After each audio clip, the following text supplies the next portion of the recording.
That's misogyny, pure and simple.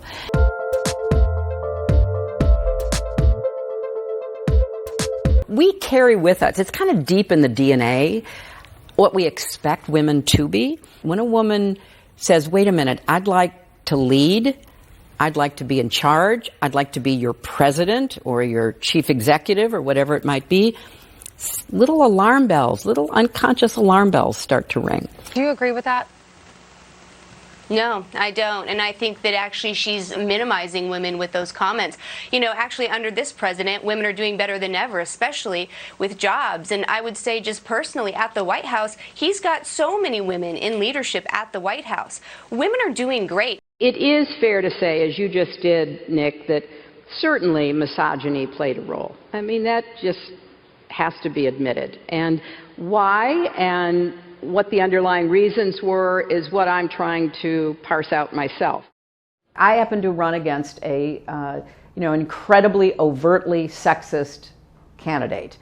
And Trump delighted in insulting women, in trying to dominate women in everything he said, starting in the primaries with the Republicans going into the general election. He has been racist, he's been sexist, he's been Islamophobic, he has been anti-LGBTQ. I mean, there's a long list. I don't think it's useful to say, oh, we figured it out, this is what he is.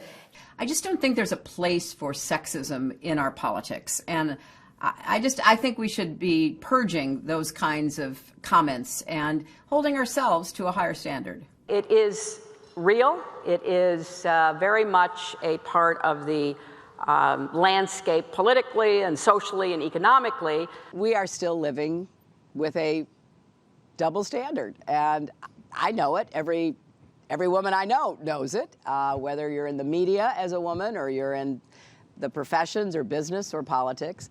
And I don't know anything other to do than just keep forging through it. I think the best answer for sexism in politics is more women in politics and getting more women who are out there standing up, speaking out.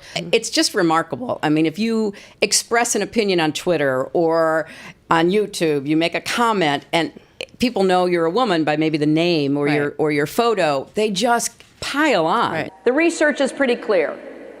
For men, professional success and likability go hand in hand, not for women. In other words, the more successful a man becomes, the more people like him. With women, it's the exact opposite. My goodness, men come in all sizes and shapes. So do women. And it's about time we saw that for what it is, just human nature and reality.